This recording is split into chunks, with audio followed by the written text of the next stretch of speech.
Hi there. Hello. Here we go. Okay, got the sound on. Good, good. Can you hear me? Okay. Can you hear me okay? I can hear you good. I want to do a test real quick. Yeah. Okay.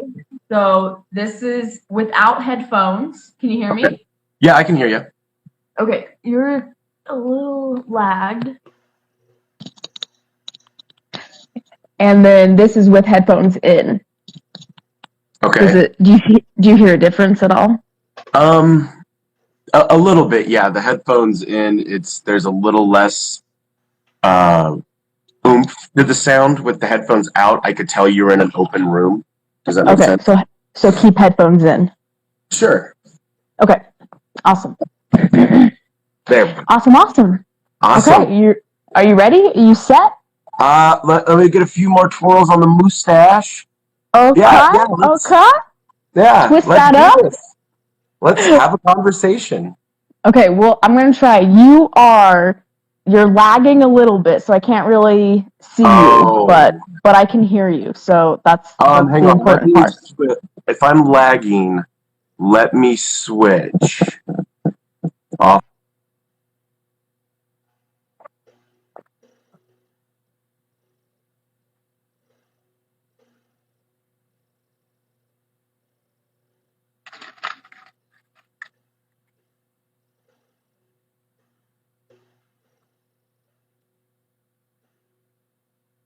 We have lost Jonathan.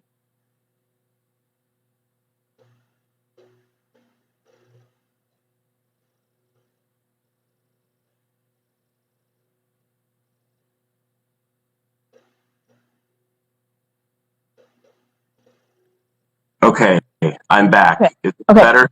Yep. That is Okay, fantastic. Okay. excellent. All right. So I think we'll just go ahead and start. Thank you for joining me as my second participant on my live interview series. We switched things up this week. We're going, I'm at the top. We got Jonathan at the bottom. Hopefully the audio and video is a little bit better. So let's get into it. So let's maybe first, you can explain how we know each other. Sure. Yeah. First off, thanks for having me. Great to be here. Long time listener, first time participant. So that's exciting. Um, I love that. Yes. Thank you. we yeah. So I'm Jonathan Welling. Um, we have been friends for a while now. We met Mhm. while I was in college. Uh-huh. You knew a girl that I was friends with Mhm. at BYU, Idaho, and you and her had a special relationship, a special Mhm. friendship, and Mhm. through her, I met you. Yes. And the first time I met you was very underwhelming. Um, I can imagine it was extremely underwhelming. You were so quiet. You just kind of sat there in the back of the car. I was doing all the talking with Kaylee, and you were just, yeah, okay, hey. But then, like, the second or third time, you actually opened up and talked and made jokes. And I was like, oh, she's actually pretty cool. So Yeah, it takes a while. It takes a while, but I get there. that's okay. So, yeah. So today we're going to kind of talk about your journey through leaving Mormonism and the Mormon faith. And I'm very excited to hear what you have to say. Yeah. So where do you want to start? And in the beginning, In the uh, beginning. there was a boy as a part of a family, a Mormon family, and that boy was Uh-huh. me. Um, no, yeah. You, So Jonathan. me, Jonathan. Yeah. So my family was LDS. My mom was a convert. My dad was a second generation Mormon person, and we were all raised in the Mormon Church. Um, we, I was born in California. All my Okay. siblings were. So we were part of that like California group of Mormons, you know. But we Mm-hmm. eventually, when I was like 6 or 7, we moved to Virginia, and there are not a lot of Mormon people on the East Coast. So it became very much an identity for me because, Right. I was nicknamed the Mormon, in high school and in other situations. So I grew up very, very LDS, the youngest of five. I have to, for all the viewers out there who might be from Utah and have never lived anywhere else, there is a difference between very active Mormons in Utah and very active Mormons outside of Utah. Yeah, that's when I was on my mission on the East Coast. That's what they would say all the time, that the mothership was Utah, and Utah Mormons are completely different than Mormons outside of Utah. Yes, very much so. Like, my family, we didn't wear church clothes all day Sunday. My dad listened to hard rock, AC/DC, all that stuff. We were allowed to see PG-13s. We did pretty normal stuff, Right. but we were still very devout in our faith. Sunday was the Sabbath. Couldn't play with friends. Couldn't go shopping. Couldn't go out to eat. We read our scriptures and prayed as every day as a family. All that stuff. I didn't swear. I didn't curse. People would offer me money to curse in school.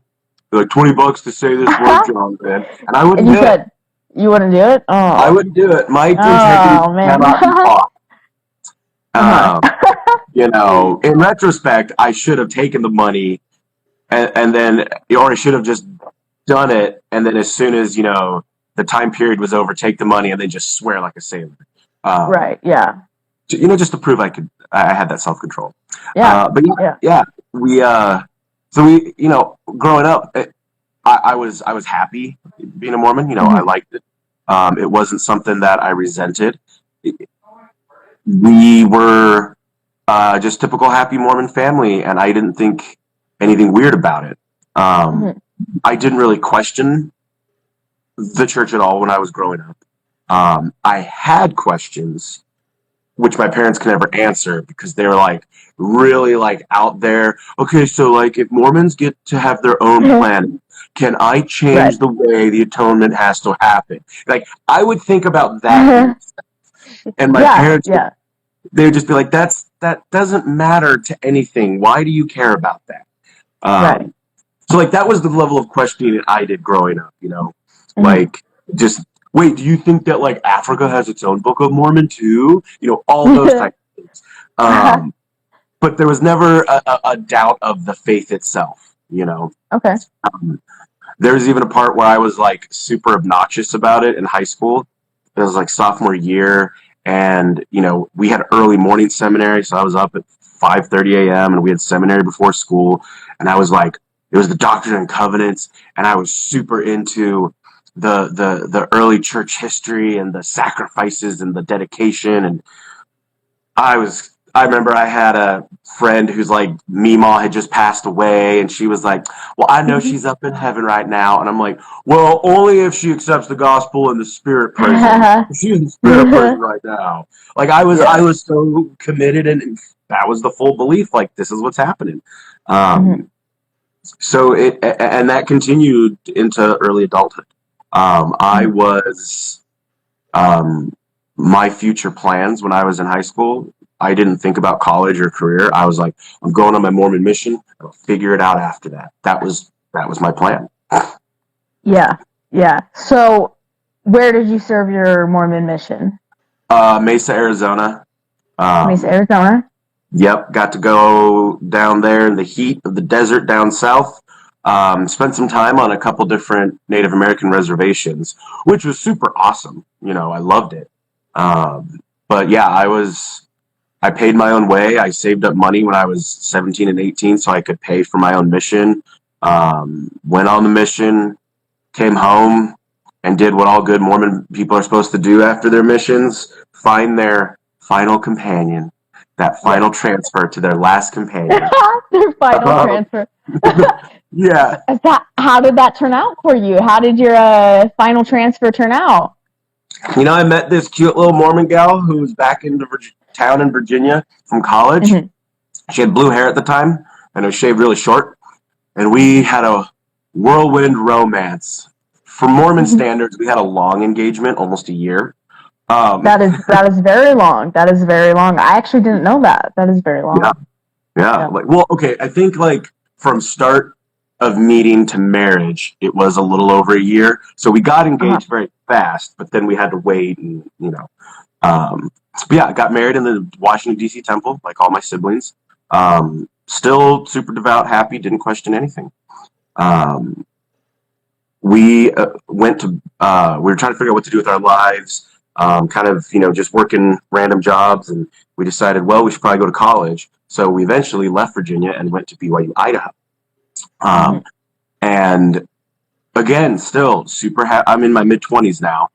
Hadn't questioned the Mormon church really. Okay, that's a lie. I had heard things and wondered about things, but I did what all the good members do: bury it down deep and ignore it. Yep. You had thought stopping. There's a term for that. I feel like thought stopping something that they use in cults, but I can't think of it right now. Thought stopping something, but which is yeah. Sorry, continue. Oh, yeah. So, like, there were those moments where I would wonder, and I'd be like, well, I've heard this criticism. Is that true? Could it be true? What if it is true? But I would just, bury it down deep and not let it linger. And I would only get answers from approved church sources. That was the other thing, too, is, hey, if you have a question, you read the Ensign, you read church books written by the leadership, all that. And so that was kind of my my thought process. So I'm at BYU, Idaho. I'm married. Everything's going great. And then everything stopped going great, and I got divorced.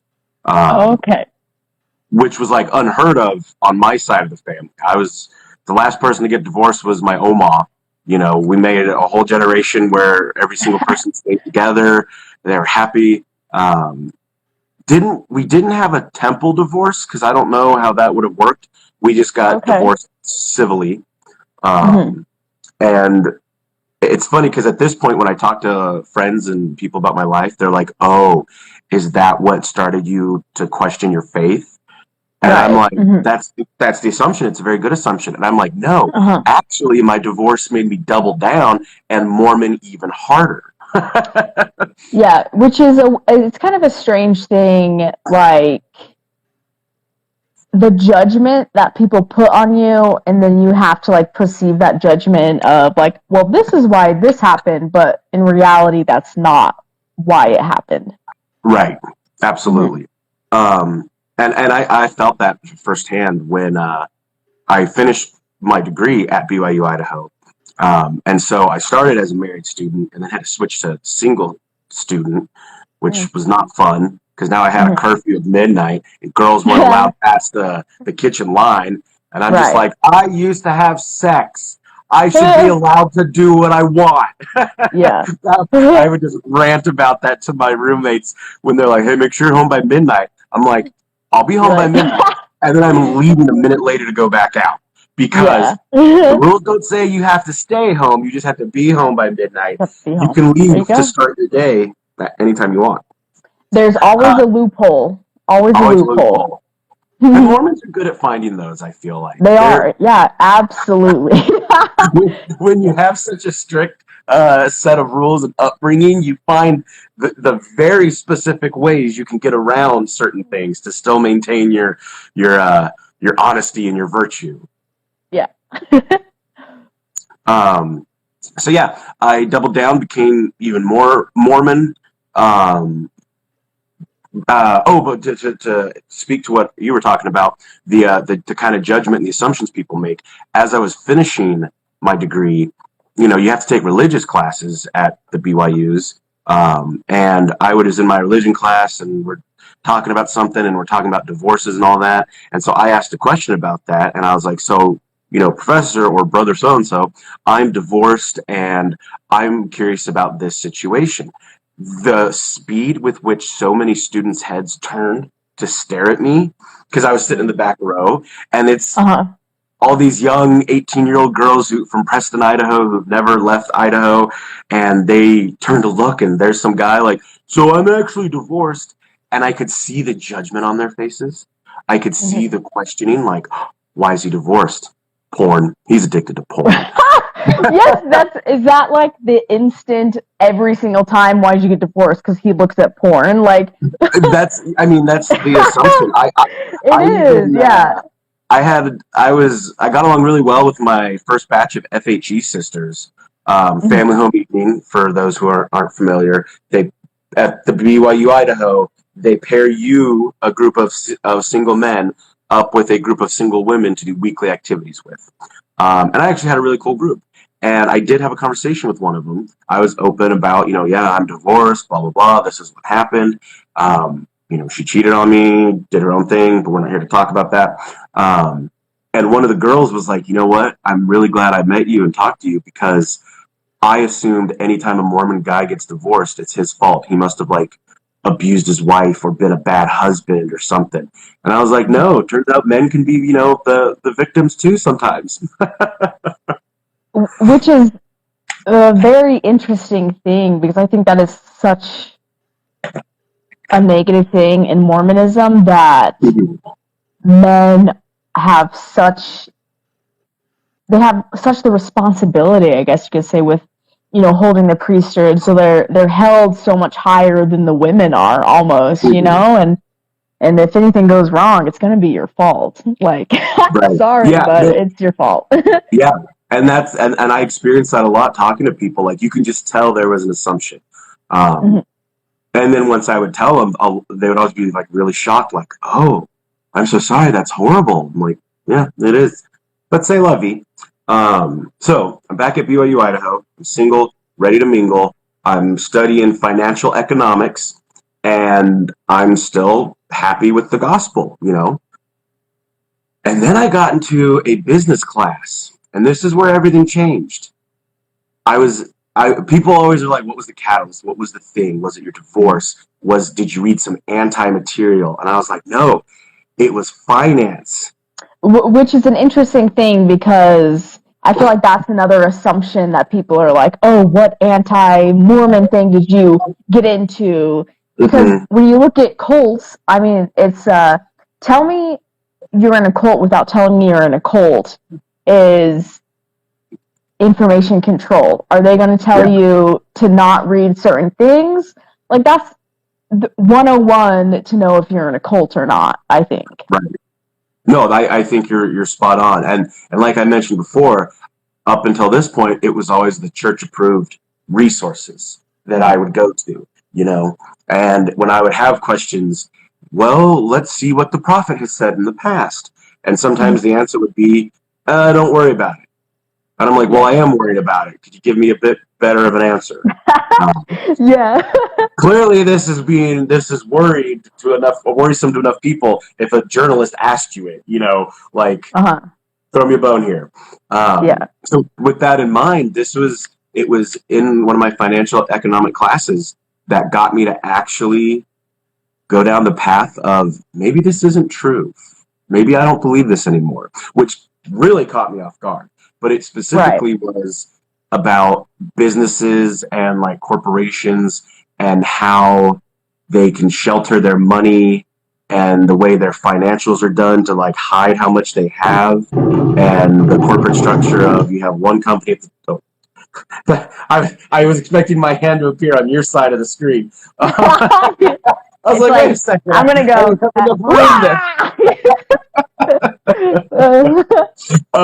This is my first Instagram live, so I'm learning as I go. Yeah. But so there's the one thing at the top, and then there's all the little smaller umbrella ones, and they can do all sorts of stuff with that. And we also, in conjunction with that, we're talking about how different countries have different financial reporting obligations. And my teacher mentioned that, because he was from Canada, he was like, in Canada, the churches are not the same as in the United States, so their tithing collections are actually reported to the government. So he was like, in Canada, we can actually get a report of the financial donations for the church. In the USA, that's not required, so you can't get a clear picture of what the LDS Church's finances are.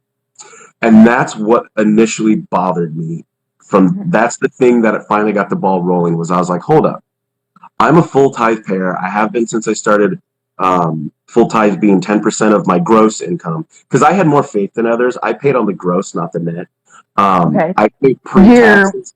You're better than everyone else. So Yeah, I pay tithing pre-tax. So, that's how Mormon I was. That's how dedicated. Like, I was a yeah, happy I mean Mormon that boy. says a lot. That was one of the things where I was like, you know what? I'm going to do this because God needs that money, because he's omnipotent, but he needs my cash.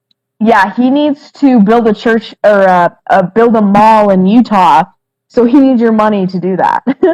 See, I never had any of that negativity because the church didn't build anything in Virginia. We were just happy to get a new ward building to meet in. So there was never, I didn't even know that was like a problem that the Mormons were having in Utah. How they're like, why'd they buy a brand new or build a brand new mall? That was expensive. I'm like, they build malls out there? Wow, good for them.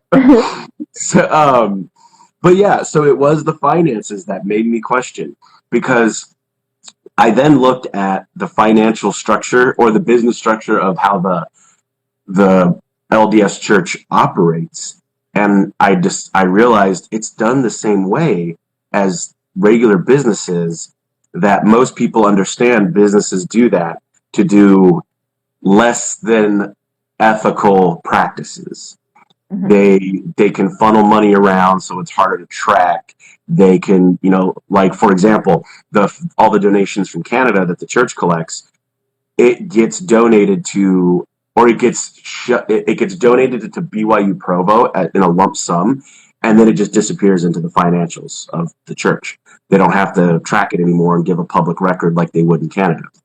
So that was the stuff that bothered me, because I was like, hold up.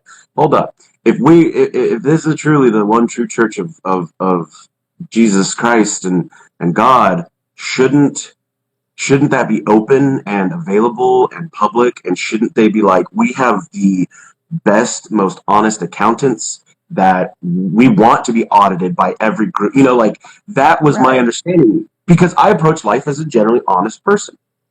And it bothered me that the church businesses were run and operated, and the church itself, the same way as any other business that I was researching. But those businesses are publicly traded, so I can check their financials. I can't check the financials of the church. And that was also something I was interested in. I was like, what's going on up there? What is the tithing money going towards? They give a very general update at the big Mormon general conferences, but it's so vague. You're like, okay, no, I paid $20,000 in tithing this year. Not that I never paid that much in 1 year, but that example, I paid this much money. Where did it go? What is it for? Right. You can't have that. One thing I remember when I was a kid, I remember filling out the slip, right? Mm-hmm. And it was like you could put so much money towards this thing, so much money towards this thing, and like me being like a kid, like, oh, I want 20 cents to go to missionaries. I want 10 cents to go to like so and so kind of a thing. Yes. And in our minds, because of the Jesus' parable about the widow's mite, how even her one little thing was worth more, in the childlike mind, you're like, my 50 cents is going to help the Mormon church missionaries, and that dollar is going to make a difference to someone because of the faith and all that. Then you find out the church is like worth billions, and the prophet or president has like enough money that if it was public, he'd be like in the top 10 richest people in the world. Or in America, you're like, oh, that's weird. Right. Just to clarify what I said, in case anybody watches, I don't mean that the actual current president of the Mormon Church is a billionaire, but the way, because talking about the businesses, the way it's structured, he is a sole entity owner enterprise as the office of the president of the Church of Jesus Christ of Latter-day Saints, LLC. And so all the church stuff funnels up to that one thing. And so all the assets that the church has, all the money, all the portfolios, it all eventually rolls up to that. So that one person theoretically could be considered one of the richest people of all time. That's interesting. I did not know that he was like the sole proprietor or whatever of the church. Yeah. That's very interesting. And it's one of those things where, the title that people refer to him as, the prophet, seer, and revelator, but for all legal documents, he's referred to as like the officer president of the office of the Church of Jesus Christ. Like there is a very specific legalese to it. Mhm. And that kind of goes through all of the church's operations, and that's what really bothered me is there are a lot of business things that happen that I was not aware of, and that's what really broke my heart about the Mormon Church. And what really crushed my spirit was finding out that the top leadership does in fact get paid. Yeah. Because that was a point of pride on my mission. People would be like, "Oh, you're paid ministers," and I'm like, "No, we are Right. not. We do this for free. I paid to come preach to you, and our top Yeah. leadership only gets enough to survive." And then you find out they actually make 6 figures a year on top of their housing being provided for and all that stuff. This is in addition to. And growing up with a family that had a lot of financial troubles, that hit me harder than any other doctrinal point. The Mhm. the way that they always said was the leadership gets a small stipend so they can survive.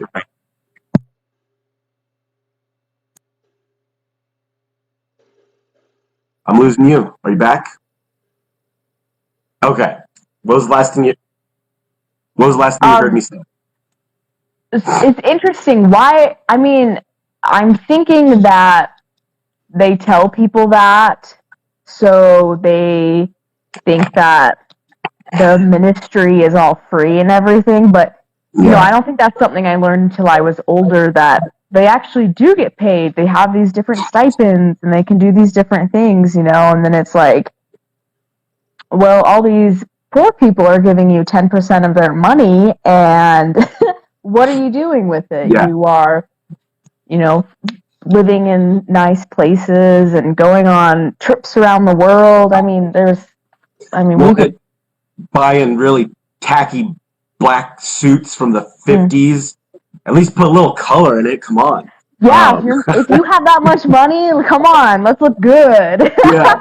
hmm No, that's an excellent point that I did wrestle with for a while. Was like, hold up, my family's been poor, and there were times when my family was like, we don't know how much we're gonna have for food, but we have faith, so we're gonna donate the tithing.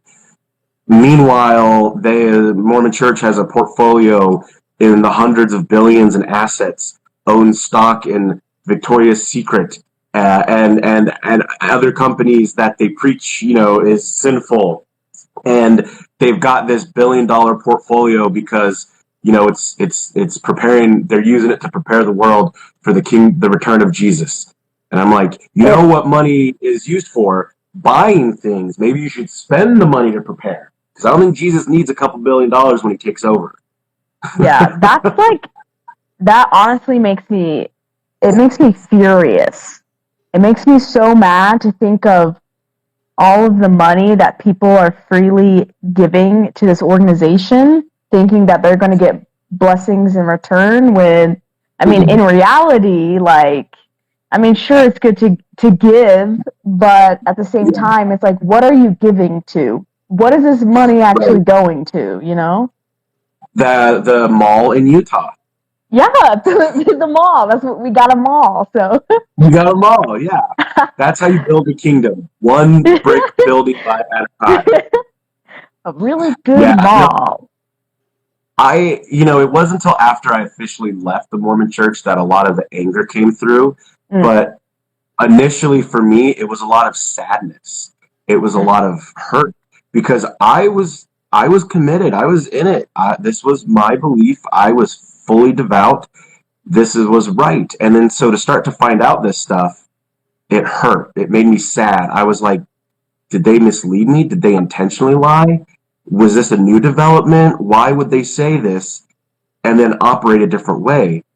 And that's what coming to terms with that is what finally enabled me to be more critical of all my beliefs, mm. to be able to look at everything the church had taught me and then question it and say, well, if they said this about the finances, but that turned out to not be true, what else have they told me that's not true? And so that's when I really started to like question everything. Pardon me, not just the like Mormon specific stuff, but just Christianity in general. Um, Right. from the bottom to the top, any belief that I had, well, is there a Holy Spirit that makes me feel good? Well, apparently every religion has their version of it, and science can claim that this is why you feel good and this and this. So then I started to doubt, even the most basic claims of, well, when you pray and you feel good, that's your Father in heaven giving you an answer. And I'm like, Mhm. okay, but Islam and Hindus have their own versions of that, and different people get the same euphoric comfort and burning in their bosom on drugs, listening to music. So Right. maybe, what if our answer isn't the answer? And so then it was just open season on everything Mormonism. Right. I think, like, for my experience, I like to call that like a cognitive dissonance, like kind of time in your life, which is a terrible time to be in because you were you grew up thinking one thing and now you're thinking something completely different, and it Yeah. completely wrecks your world. Like, you Oh have to yeah. figure out how to live without thinking about there actually being a god or all these different things. And I literally feel like I'm like 10 years behind everyone else who's my age out in the world, because I had to like relearn how to live without thinking that there's not a god and the Mormon church actually isn't true, you know? Mm-hmm. No, you Mm-hmm. hit it. You hit it. The nail on the head. The cognitive dissonance and the Mm-hmm. the coming to terms with your entire belief system being upended. I had a like. I also. It's funny because I had a very a parallel experience both as Mormon and now non-Mormon, to where people made assumptions about what happened to me and how I felt about things. when I when I was divorced, they assumed you must have looked at porn. It must have been your fault. You wanted just to do bad things. That's why you got divorced. When I Mm-hmm. left the Mormon church, you just want to sin. You just want to do bad things and party and be a bad person because that's what the church teaches. People leave Right. because they want to sin. Uh-huh. Meanwhile, there I am crying myself to sleep at night, doubting everything I've ever believed, questioning, you know, I used to be confident when I die, this is what happened. And now, what if there's nothing? Have I Mm-hmm. just been shouting into the void my entire life? Has it really just Right. been confirmation bias when I ask God a question and I feel the warm tingly? It's just my brain releasing a little bit of dopamine and serotonin, Like, it wasn't a fun party thing. Yeah, I started living life freely, but I had a lot of existential dread for like a couple weeks at night. Like, I couldn't sleep. I'd have nightmares about just floating in dark blackness. Like, it wasn't fun. It wasn't No, just no, a, no. okay, I'm done. It is interesting because I do feel like people who are still in the church, they have this idea of people who leave the church, like they just think that we want to have fun and we don't care, but it's You literally just want we're to coming. drink and have sex. Yeah, like, but we're coming to a realization of like, hey, this isn't true. Like, I gotta live my real life, or like I'm not gonna be able to live anymore, kind of a thing, you know. And Yeah. it's uh it's an interesting place to be in because I still have family who is in that place, and I have to Mm-hmm. have relationships with them where I I am like half kind of in their world, and I'm kind of half not in their world, and it's an interesting place to be in, I feel like. Was it, who sang the Part of Your World song? Was that Little Mermaid? Part I of think it your is. world. It's kind of Yeah, like that, exactly. right? Like, Yes. you've got your own way of living, but you got to be part of it. No, I'm the same as Yeah. you. My Hmm. family is still all very devout. They're Hmm. still happy and confident in their beliefs. And there was some struggling on my family's part with me leaving. A lot of shock. They're like, Jonathan's the one. We never expected Jonathan to be the one to like ever question Mormonism and leave because I Right, was so because into it. Because you're the youngest in your family. Mm-hmm. Mm-hmm. Oh, that was very kind of you. Yes. Yeah, I'm the youngest, and I was, super. At one point, I wanted to be a professional seminary teacher for the Mormon Church, I feel and like then I I was in found out that place too. you can't do that if you're divorced. I was literally in like the What? meeting at UIUI to like, hey, if you want to do it, here's the career path and here's what it's like.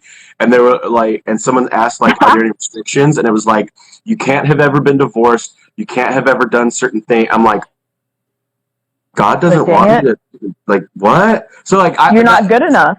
right, I You're wasn't good. not good enough. Sorry.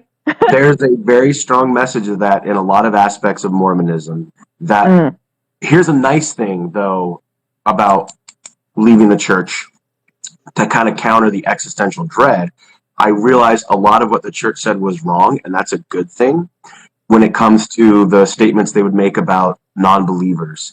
And, well, where will you go in the world if not here?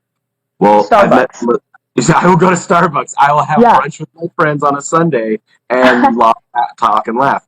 No, but what was amazing was meeting different people of like okay, not meeting, but I grew up, around Baptists and Methodists and Catholics being in California, Virginia. So I was always exposed to other religions, but I very strongly didn't allow myself to like really engage with their beliefs because oh no, they're just wrong and they don't know it. It's my job to save them. Right. But once I left Mormonism, I also left Christianity. I Right. left all theism. So I could now engage with anybody and their beliefs and not feel pressure to convert them, not feel pressure to judge them, not be like, hey, it's cool that you believe in Jesus, but you're actually praying to him the wrong way and you're going to go to hell for that. I mean, spirit prison. Yeah. Which I think is an interesting thing because I feel like sometimes I meet people and you might have done this in the past, but I'm very interested in people's thoughts and how they think about the world and religion. So I feel like I might be over asking people questions sometimes, but I'm honestly just like, I'm so interested. Am I asking too much? Yeah. We've been together, we've been asking people, and you check in with me like, am I asking too many questions? Is this good? Yeah. No, yeah. Yeah. Now that I'm freed from the burden of belief and the burden of faith, I feel like I can truly, inquire of other people's ideas in an honest, sincere way. Because as a Mormon, I only asked what people believed so I could correct them and convert them to the right way. I only cared about that. So I could teach them the right way to pray. Now, exactly. Yeah. Now I get in a conversation with a friend, and I'm like, "So what are your beliefs? Where are you at?" And we talk. It's probably over a glass of whiskey. We're talking, and they're expressing their feelings, and I don't have to correct anything. I can just be like, right. "Oh, that's really interesting. Oh, hey, that's actually a cool belief. I like that." Right. And I find I was on a podcast that's going to come out on Thursday. But it's just like I literally have to ask people like, what do you believe in? Like, what is your faith? What is your spirituality? Because I find it so interesting and I genuinely want to know. But if I was still in the Mormon religion, I would only be asking because I would want to try to convert them. But now that I'm outside of it, I like to ask people so I can know what they think. Like, tell me what you think. Give me more knowledge. Give me more information so I can be better. Yeah, absolutely. I find it so interesting, just there's parts of me that have changed that I never expected or was really consciously aware of. It was just a byproduct of now that I no longer believe that a Jewish man in Egypt saw God as a burning bush and chiseled 10 commandments into stones. Now that I don't believe that all these ancient records are the laws I have to live by, it makes it so I can live life just neutral. Neutral, I guess, is the right. You No, know, like I like that. Yeah, I'm not neutral on life. Like, anybody's. Yeah, I'm not on anybody's side. There's no us versus them. There's no need to correct people. There's no need to yeah. change people. It's Mhm. just like if we're interacting and you're doing something dumb, I can just say, "Hey, that's dumb. Maybe change who you are." But then if Yeah. they say, "Hey, I'm going to say a prayer for you because I heard you're going through a tough time," I don't have to be like, "Well, I mean, it's not going to count because like you're doing it wrong." I could be like, "Hey, thanks. I appreciate that." It means nothing Yeah. on mine to my soul, but in a human way, I appreciate it because it's their way of saying I care about you, and because I care about you in my life, this is how I try to help you. I believe I can invoke a higher power to help you, and I'm like, invoke them all. Yeah, totally. Yeah. Which is awesome. I don't think I'm quite there in my journey, because when I hear someone say like, "Hey, I'm praying for you," I'm like, "Don't pray for me, because that's not what I believe in." But I Mm, like that you're like you can understand and you appreciate that that is their like highest form of what's the word? Highest form of helping you, I guess, you mhm. know? Right. Yeah, and so I'm a little further on my journey out than you, I believe. So I mean, Okay. I have had those that same feeling of I wanted nothing to do with religion. People, even people saying, "Oh my God," I went out of my way to not use it because I was like, "Well, I don't believe in God, so I'm not going to use him as an exclamation." And it was almost I had to process a lot of different feelings to get where I'm at in a state of almost zen. You know, just like, eh, Yeah, yeah. fine. You know, I still have my Mormon family. I go up for Sunday dinners and they pray and I bow my head and then I open my eyes and peek at all my nieces and nephews to see which ones have their eyes open. And then I point and I'm like, close your eyes. it, And then they start that's giggling during the prayer and it's a whole it, it's funny because ever since, okay, so for me and my journey, I it was literally like I woke up one day and I was like, I'm done with this. And ever since that moment, I have like never closed my eyes for a prayer. I've never said amen, because that's not what I believe in, and I'm not going to Mhm. do something that I do not believe in. Yeah. Mhm. I feel yeah. I don't really I just mutter at the end of a prayer, you know. But I Uh-huh. kind of approach it at this point more of a almost like people's religious things are more of just a cultural choice they make now. So like if I Right. go to somebody's home and they say please remove your shoes, I will Mhm. respect and remove my shoes. If I'm Mhm. with somebody who's like, hey, we'd like to say grace over the food, oh, I treat that the same as, hey, please take off your shoes. I don't Mhm. feel that there's the moment where it's like, no, I do not believe, therefore I shall not. You will not hold my hands in this prayer, and I will not bow my head. I'm not at. Yeah. I don't.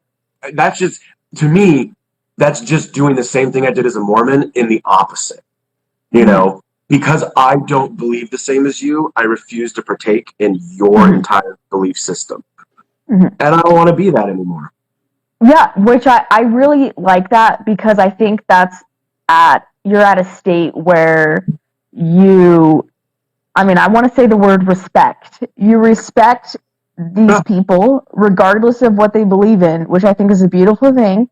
I Mm-hmm. think if everyone was able to respect each other off of their beliefs, the world would be in a better place. Yeah. But it's hard because I still feel like I can respect people, but then I feel like I get angry sometimes, and then I respect people, and then I get angry sometimes, and it's hard to get past that anger, I feel like. Well, and you know, you're not alone, and that is normal. And I do think a lot of that does stem from the way the LDS Church teaches its members to think about non members. Mm. You know, they are sinners, they're lost, they're unhappy, they have some of the truth, not all the truth. You hate the sin, but love the sinner. Yeah. But the Mhm. sin is the identity of the sinner, and so you've essentially told them to hate the identity of the sinner. And so, like all the platitudes and general feel good things the church tries to say, actually still have really negative consequences in how members perceive those outside the Mormon faith. Mhm. And so when you become one of those people, I truly think we internalize that. We're now the sinners. We're now the heathens, the non-believers. We're that sheep that Jesus has to go get. We're now everything we've heard and believed about outsiders now applies to us. Mm-hmm. And Which whether is, you, oh, I was just saying, and whether you're consciously aware of it, I do think that affects your perceptions now. yeah. Which is something I was kind of hoping that would come up, and I do kind of feel like once I left the church that just kind of everything went out the window, and it's like I don't believe this. Like, sure, I'm a good person, I'm a bad person, it doesn't matter. I'm just going to do what I want. Mm-hmm. And I feel like I wish I would have understood that. Yes, you are a good person. It doesn't matter what religion you have, but you still need to have boundaries and you still need to be a Mm-hmm. good person. It's not like everything just goes out the window and you Right. can do whatever you want, Like you still have to be a good person and Sure. and Yeah. and be a moral person and be nice and all these things, which is it's a hard thing I feel like to transition to. And I feel like it's something I'm Mm-hmm. starting to do on my journey. Yeah. Well, I Mm-hmm. mean, up until this point, pardon me, um, all of our boundaries were given to us, and Mm-hmm. they were very tight boundaries, and they Yes. were very rigid boundaries. And then when you remove those boundaries, it's like a dog's leash being taken off in a field. I can go anywhere because Yeah, and there's yeah. literally I you know can that do moment when you anything. first take off and dogs kind of do that like what like they kind of stick their butts up and their paws are ready and then they just boom. I think that most Mormons that leave the church later in life because some people leave when they're like young kids and teenagers and they're like I never believed, but I think anybody who truly believed to some degree that then finally says I don't believe anymore.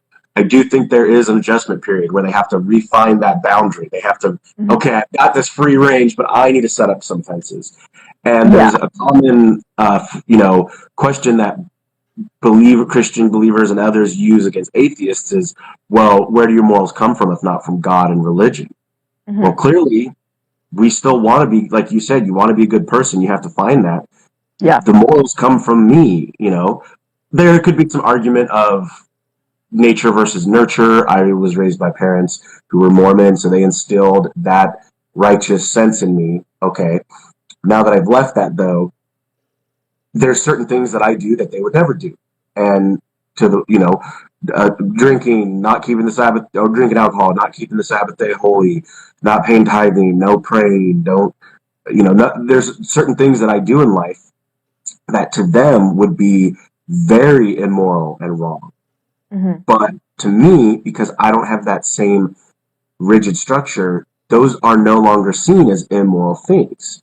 Right. So now it's almost like, okay, well, what immoral things do I still have immorality that could have, are there still bad things that I could even do? Well, sure, breaking Hmm. the law is bad, murder is bad, kicking Right. babies is bad if it's undeserved. Yep. If it's undeserved. Listen, if a kid steps up to me at a playground when I'm on the swing and he gets too close, I'm gonna whack him. Um, Especially when I said, "God, get away! I'm going to kick you. Don't go there." No, but so what I realized is, yeah, those things. I still have boundaries. I still have a sense of right and wrong. I still go out of my way to do good things. I Yeah. also swear like a sailor. I also Yeah. get very drunk out downtown and am hungover. Yeah. I also volunteer in social programs and I donate my own money and I help people when I see them and they need help. And so it's one of those ideas of what I used to think was morally right was just really strict limitations. Hmm. It's easy to do the right thing when you're so restricted. Yeah. I think it's harder to still be a good person when there's nobody threatening you with eternal damnation and torture and pain Yeah. and suffering. It's like, no, I'm choosing to still be a decent person. Right. Which I love that point. Let me share an example. Yeah. I was mowing my parents' lawn the other on Saturday, and I noticed that the neighbor's lawn was a little long. And so I was like, you know what? I'm just going to mow their lawn because I want to. And I feel like it would be a nice thing to do. I'm not Mormon. I don't believe in any kind of God, but I wanted to do something nice. And I feel like people, especially in Utah, people do not understand that I can still be a good person and not believe in God and be 100% an atheist or whatever you want to call it, but I still have good intentions. Yeah. No, Mm-hmm. that what you just said really. I wish I could remember the right phrase, but like, yeah, doing those good things just for the sake of doing them. Like Mm-hmm. that was something I also recognized once I left the Mormon Church. Generally, Mormons only do certain acts of service when it's a planned Mormon activity. You know, Right. when it's a Mm-hmm. service project, they literally have coordinated activities Mm-hmm. to go help the old ladies and the old men in the ward. Whereas now, sometimes other, friends from all sorts of different denominations, they're like, hey, we're going to go help so and so, blah, blah, blah happen. We're going to just go help them. And I'm like, oh, that's cool. And then some random person's like, oh, I'm volunteering down at this for the weekend. You want to come with? And I'm like, yeah, I'd love to. That sounds really fun. Like, there was no coordinated effort. There was no planning with the bishop. There was no bulletin to announce later this month we do our one service activity. Like, it felt so performative, like you're still You're doing right. a good thing, so you still get credit for doing the good thing. But I do think that it's a different flavor now. Right. It Mm-hmm. it really is a different style of service and acts of goodness. Yeah. It's I'm just doing easy this. to do it. Yeah, I'm doing this because I want to and not because I'm threatened by hellfire, you know? Right. Or because it's my calling and I believe I Yeah, have to fulfill it to go to heaven. It's like right. I get no I get no points on a universal scorecard for helping a single person. I just Mm-hmm. like it sometimes. Yeah. I just like doing it. It's fine. Yeah. But I never would have believed that. I remember on my morning mission talking to one of my companions. We're sitting there waiting for a lesson in like 10 minutes, and we were like talking about marriage and how, could somebody actually ever truly love their partner if they weren't married in the temple? You know, like I'm sure they love each other, but it's just not the same because they're not going to be together. And just the discussion about the way Mormons tend to other people outside of them, you make them. It's called othering. Like, oh, they're not like us. They're something else. They're an other type of person. Um, it's so rude and callous and not nice to like. Well, sure they're married, but it's only till death, so it's not as good as our marriage. Right. What? What? No, there's tons of happy people out there that love each other and don't cheat on their spouses, don't beat their spouses, and they're atheist, and they're Muslim, and they're Buddhist, Nirvana is like, Mormonism doesn't give you the the upper hand of these things. And so I don't know, that was something that I think back about certain things I thought and said and believed and I cringe. You know? Mm-hmm. Nobody Yeah. can ever truly love their spouse unless they're married in the temple. And then 30 Right. years later, my married spouse did the things that she did. And I'm like, oh, maybe a marriage temple doesn't guarantee true love. Right. So yeah, I've had a lot of had to kind of connect it to what you've been saying. I've had a lot of emotions. I've had a lot of wild swings of what do I believe? What am I going to do? Where am I now? What's going on in my life? And I've gotten to a good point where I've processed the way I was raised, the beliefs I used to have, and where I am now. Uh, do I regret taking as long as I did? A little, you know. Yeah. Because, like you said, we are about 10 years delayed. I had my first sip of alcohol at the age of 27. I didn't understand how to even order liquor at the bar. I literally asked for just a glass of rum because pirates in movies drink rum and they seem to like it. And then I drank straight rum and that was horrible. So yeah, like we're learning things that a lot of non-Mormons learned and experienced when they were in college. And at that Yeah. age, we figured out in the late 20s, early 30s and we speedrunned it. I sped through a lot. I did a lot of things that I couldn't do as a Mormon very quickly because I was like, well, if I no longer believe that, I no longer need to let it influence my life in any way. I'm going to figure out what I do want in my life. So there was also a lot of, not only was there a lot of letting go of different things and figuring out where am I now, it's also figuring out, okay, where do I go now? What do I want to do in my life? Do I want to even bother drinking alcohol? Do I want to get a tattoo? Do I still want to make Saturdays or Sundays, a day where I could maybe rest and relax? Or do I want to worship at the altar of the NFL? There's a lot of that you kind of also then get to pick in life. Like, okay, well, now what? Yeah. Exactly. Have you had that experience? What was that? Have you had that experience or felt that way? I mean, of course, I think so. We're about an hour in. Yeah. So I want to ask you: is there any last things? I mean, we did not get to a lot of the things I thought we were going to get to, so maybe we'll do a part 2. Maybe. Yeah, but I mean, do you have any last remarks you would like to share with the 2 people watching right now? You and me. Yeah, I guess just I kind of touched on it before, but the struggle of losing your faith, like the REM song, "Losing My Religion." It's not just to wake up one day and say, you know what, I hate God and anybody who believes in Him. Like, that's not a thing that ever happened, and so it's nice to actually talk about it and be able to express the feelings that I went through and the thoughts I had to people, because there's so much doubt, there was so much fear, the unknown, the questioning wasn't a fun thing. It wasn't a happy, I mean, in the end, I'm happy, but it took work and effort and it hurt a little bit.